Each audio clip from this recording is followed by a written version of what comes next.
यहाँ तक कि अविश्वासी भी यह बात जानते हैं कि 666 अंधेर या बुराई को दर्शाता है। पर 666 ही क्यों? यह सोच आई कहाँ से? यह हमें बाइबल की आखिरी किताब में मिलता है, जो कि है प्रकाशित वाक्य की किताब, और वहाँ पर सिर्फ एक ही वचन पाया जाता है, और वह है प्रकाशित वाक्य अध्याय 13 वचन 16। और वहाँ पर लिखा है कि उसने छोटे बड़े, धनी कंगाल, स्वतंत्र दास सबके दाहिने हाथ या उनके माथे पर एक एक छाप करा दी। और वचन 17 कहता है कि उसको छोड़ जिस पर छाप अर्थात पशु का अंक या उसके नाम का अंक 9 हो, अन्य कोई लेन देन न कर सके।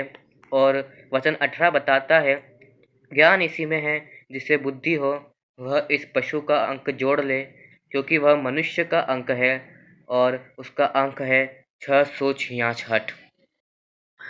क्योंकि यह मनुष्य का अंक है और उसका अंक है 666, यह लगता नहीं कि इसे कैलकुलेट किया गया होगा, और हमें इसे करना है क्योंकि हमसे कहा गया है। और नया नियम जो है वह ग्रीक भाषा में लिखा गया था। ग्रीक भाषा के हर एक अल्फ़ाबेट की अपनी न्यूमेरिक वैल्यू होती है, और ऐसे ही बाइबल के नाम हमें कोई इंसान या उसकी आत्मा के बारे में बताते हैं। और जैसे कि उदाहरणतः हम देखते हैं जीसस। नए नियम में जीसस का ग्रीक नाम यीशुस है, जो कि हिब्रू नाम यशुआ का एक रूप है, जिसका की अर्थ होता है कि वह उद्धार करता है। और यीशुस की न्यूमेरिक वैल्यू होती है 888। यह नंबर और जीसस का नाम ऐसा लगता है कि पहले से बाइबल में डिज़ाइन किया गया है, इसलिए हमें संख्या 666 और पशु के नाम के अर्थ के संबंध में खोजने में घबराना नहीं चाहिए। और अब ऐसे भी क्रिश्चियन हैं जो कि संख्या के कारण दुविधा में हैं कि बाइबल में इसका क्या अर्थ है, और वह उन लोगों के कारण अस्थिर है जिन्होंने उनसे कहा है कि यह शब्द न्यूमरोलॉजी या यहूदी मान्यताओं के हिसाब से होता है। परंतु ध्यान दीजिए, यहाँ नए नियम में हमसे कहा गया है पशु के अंक को जोड़ने के लिए। वह उसके नाम का अंक है, और हमसे कहा गया है कि ज्ञान इसी में है। यदि हम में बुद्धि है तो हम अंक को जोड़ सकेंगे। तो यहाँ एक कैलकुलेशन है, और जहाँ तक मैं बता सकता हूँ कि और मैं आपको बता सकता हूँ कि पूरे नए नियम में सिर्फ एक ही शब्द है जिसकी न्यूमेरिक वैल्यू 666 है, और वह है पैराडोसिस। पी की वैल्यू है 80, अल्फ़ा की 1, रो की 100, अल्फ़ा की 1, डेल्टा की 4, ओमिक्रॉन की 70, सिग्मा की 200, आयोटा की 10, सिग्मा 200। इन्हें जोड़े तो टोटल होगा 666। और यह ग्रीक शब्द पैराडोसिस का अर्थ होता है ट्रेडिशन, और शब्द ट्रेडिशन नए नियम में 13 बार उपयोग किया गया है, और कहीं पर भी ट्रेडिशन को अच्छा नहीं बताया गया। सब वचन यही बताते हैं कि परमेश्वर के लोगों को ट्रेडिशन से दूर रहना चाहिए। और सिर्फ यहूदी ही नहीं हैं जिनके ट्रेडिशंस हैं। ईमानदारी के साथ देखें तो क्रिश्चियंस होने पर हमने भी बहुत से ट्रेडिशंस और रिचुअल्स बनाए हैं। तो जो पशु हमारा विनाश करने पर तुला है, उसकी पहचान कुछ ऐसी चीज से की जा सकती है जो कि विश्वासियों के धार्मिक जीवन का बहुत ही ज़्यादा बड़ा हिस्सा हो। चलिए अब एंटी क्राइस्ट का अर्थ समझते हैं।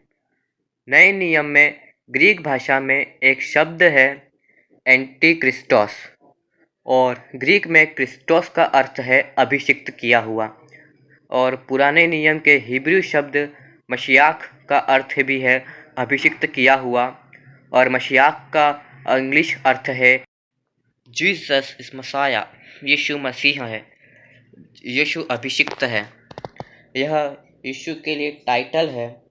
एंटी क्रिस्टोस शब्द नए नियम में मात्र 4 बार देखने को मिलता है, और यह शब्द यूहन्ना की पहली पत्री में 3 बार देखने को मिलता है, और यूहन्ना की दूसरी पत्री में 1 बार। और यह इन किताबों का प्रमुख भाग है कि झूठा मसीहा आ रहा है और बहुत से आ भी चुके हैं। हम देखते हैं कि एक इंसान होगा जो कि एंटी क्राइस्ट की आत्मा का प्रतीक होगा, पर अब भी बहुत है ऐसे हैं जिनके पास यह आत्मा है, जो नकारता है कि यीशु ही मसीह है, वह ही एंटी क्राइस्ट है, और जो पिता और पुत्र को भी नकारता है। हर एक आत्मा जो यह नहीं मानती कि यीशु परमेश्वर की ओर से है, वह मसीह विरोधी है। यह ही मसीह विरोधी है, क्योंकि बहुत से ऐसे भरमाने वाले जगत में निकल आए हैं जो यह नहीं मानते कि यीशु मसीह शरीर में होकर आया। भरमाने वाला और मसीह विरोधी यही है। इससे हम यह समझते हैं कि बाइबल एंटी क्राइस्ट के बारे में बस इतना बताती है कि एक कोई आएगा, और अब भी बहुत है जिनमें एंटी क्राइस्ट की आत्मा है, और बाकी वचन हमें बताते हैं कि वह जो यह बात नकारता है कि यीशु ही मसीह है, वह एंटी क्राइस्ट है। जब लोग इंग्लिश शब्द एंटी क्राइस्ट देखते हैं तो उनका यूजुअल रिएक्शन यह होता है कि यह एक इंसान है जो यीशु के विरोध में है, या वो कोई जो यीशु के खिलाफ हो। मॉडर्न तौर पर एंटी का अर्थ यही होता है इंग्लिश में, पर ग्रीक में यह अर्थ नहीं है, जो कि नए नियम में है। यदि एंटी का अर्थ असली लेख में देखा जाए तो वह इन प्लेस ऑफ, यानी यीशु की जगह पर या यीशु के बजाय, यह सब चीज़ों पर अलग रोशनी डालता है। यदि हम एंटी क्राइस्ट के बारे में या फिर बहुत से एंटी क्राइस्ट के बारे में देखें, तो जो लोग यीशु के खिलाफ खड़े होते हैं, तो हम उन लोगों को भी देखना चाहिए जो क्रिश्चियन कम्युनिटी में नहीं हैं। पर हम समझते हैं कि एंटी क्राइस्ट की आत्मा वह है जो अपने आप को यीशु के स्थान पर रखना चाहता है। तो हमें यह भी मानना होगा कि ऐसे लोग क्रिश्चियन कम्युनिटी में भी है, और हम यह बात ऐसे नहीं जांचें कि वह चर्च में उपस्थित होता है या नहीं। हम यह जांचें कि वह यीशु को मसीह या यीशु को परमेश्वर कहता है या नहीं, यीशु को ही केवल एकमात्र उद्धारकर्ता मानता है या नहीं, और हम यह जांचें कि वह लोगों को खुद की तरफ खींचते हैं या यीशु के बारे में बताते हैं। क्रिश्चियन जिंदगी यह नहीं है कि आप मान्यताओं और प्रार्थनाओं को मानें, और ऐसा भी नहीं है कि उसमें स्किलफुल परफॉर्मेंस हो जो बहुत प्रसिद्ध हो।